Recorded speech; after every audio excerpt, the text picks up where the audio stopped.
Hello everyone and welcome to Game Club. And today, now boarding on platform number 4 is the train to... wait there, that's wrong. It's a plane we're getting and we're going, well, to monopolize America.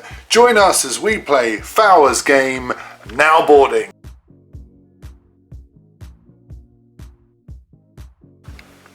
Right, now is my favourite time, the unboxing.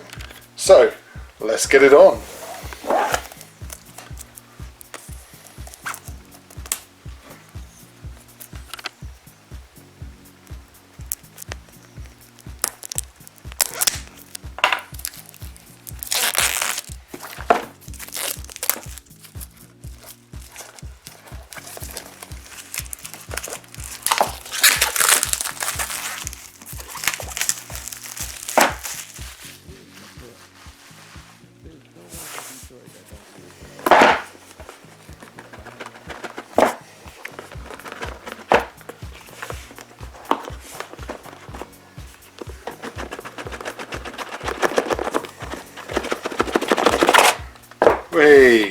Right, so we've got, let's start with the box. I love Fowler's games, kind of 60s-esque sort of visuals. I think they really complement the game. I think that they looked really good on Burgle Bros and look just as good here as well. On the reverse of the box, it's pretty simplistic, but I mean straight to the point. Great here, stop, there's don't get lost in the rules. You've got the now boarding walkthrough, which is very useful. You've got your booklet, which, oh, that's nice, that's quite well detailed. And to be fair, Fowler's games generally have a lot of additional stuff added to them as well. I like that. I like the touches for the flight instructions, which is really good, really nice as well. Okay, not bad at all. VIP variant, very good. Right, so then you've got your player cards, LAX. Okay, very good. You've got your timer, which we'll find out what we need that for.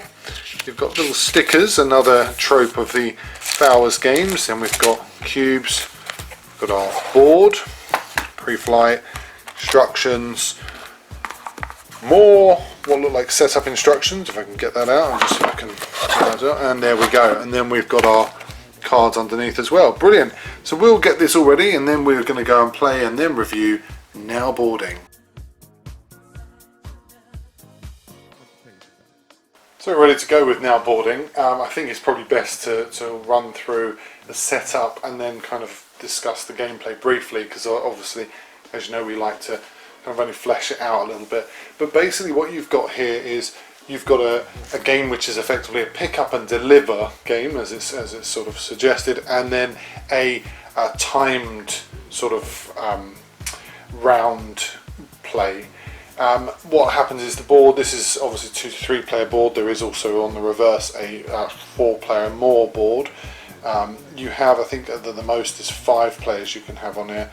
I'll just quickly check the box and just confirm that, but I'm pretty certain it is 5 players. Let's see, so this is, 5 players, very good. Effectively, you each will choose a airline to represent, and there's a pilot for the airline there.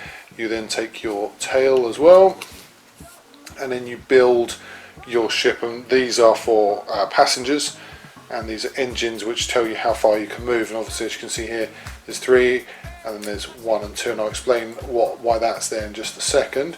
But what effectively happens is, so everyone will choose theirs, and then at the start, before the start of the round, you all get a bonus of either 1 more of these or 1 more of the engine, and I've chosen obviously 1 more of the engine here, and on this one 1 more of the passengers, which is so useful. Now, next up is you have to create your deck of characters. So basically your character deck, these are the characters who will be flying, and they have on this side, they have your locations, that's the location, and then on the reverse is the destination they're going to. So that's San Francisco, SFO, and that's flying to Denver. And then just to note, there's once that you've landed with them, you get your $2, which you can use to buy extra things. Now that is all denoted on this pre-flight card. As you can see here, it'll tell you in the morning, which is obviously the first round, You've got in pile, if you've got 3 players as we've got here, it's 6 cards in pile here, so 6 cards here, and then you have your weather cards, which are 4, and then draw per round is 2. So there you go. So then you'll know you will take 1 card for each player from their location. So for instance, you'll take, so this airline is located in Atlanta, and it'll tell you on the reverse where the airline is located. You'll then take a card for Atlanta as their starting passenger, and there's going to SFO. So there's Atlanta here, and then SFO, obviously moving 3, etc., etc. If you have more cards in here, you can draw 2 from it and obviously place it into there. If you don't, then you can end up with some angry customers, which is what you don't want. But effectively, each one will have that the same as DFW, Dallas Fort Worth, going to SFO again, place there, Dallas Fort Worth, and then SFO is all the way over there. Same again here, we've got LAX going to Miami, which is probably more doable, as well as also LAX to SFO, which is very useful indeed. Right, just to note then, you have a weather deck as well, which you'll sort out, and as you saw there was a 4 for the weather deck. You draw the weather deck locations, and it will tell you, for instance, between LAX and Dallas Fort Worth or DFW, there'll be an instant of weather, and you have these little tokens here which show you, for instance, this one shows you 2 additional, so effectively, sorry, 1 additional space. So where the spaces are, you'll add this to it and you'll have an additional space.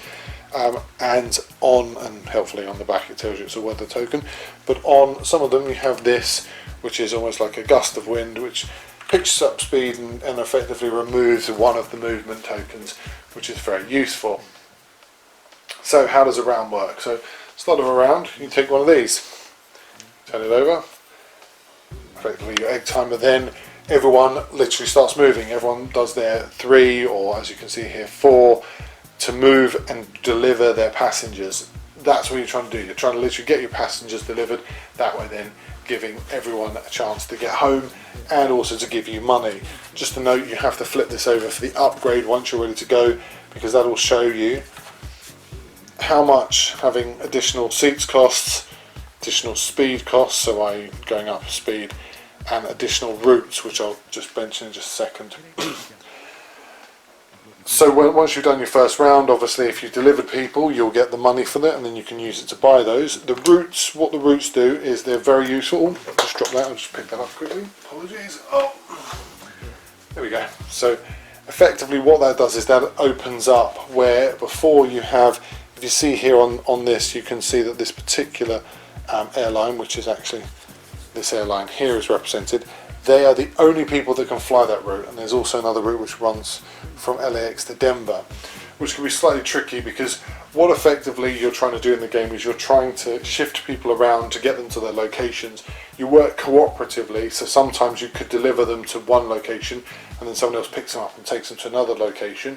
As an example, for instance, if we look here where we've got Dallas Fort Worth to SFW, so if SFO is all the way over here, Dallas Fort Worth is here, and getting to fly there, he will be able to fly to Denver and then across.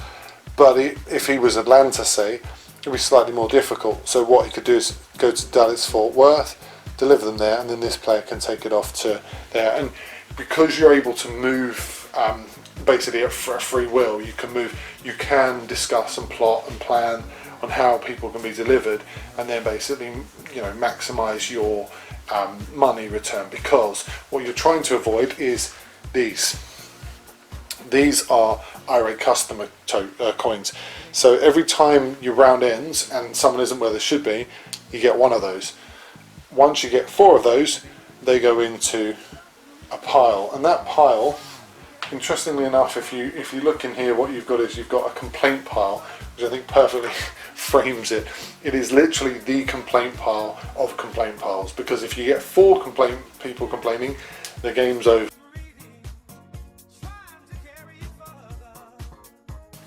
First things first about now boarding it's one of those games that I think that really brings out to life, or brings to sort of the fore, the idea that cooperative gaming can be both a experience that is beneficial, but also is something that can really enliven a game, enliven a sort of scenario.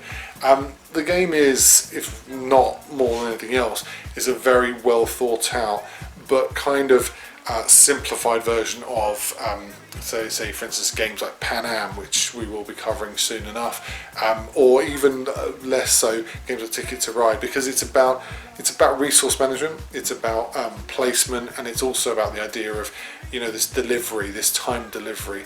So it can be very much about people working together. Sometimes it can be slightly kind of frictious, because the fact is that even though you're working together, you are still working singularly. So the complaint cubes, even though they affect the whole team or the whole group, sometimes the sort of incentive for money can drive people away from sort of focusing too much on that.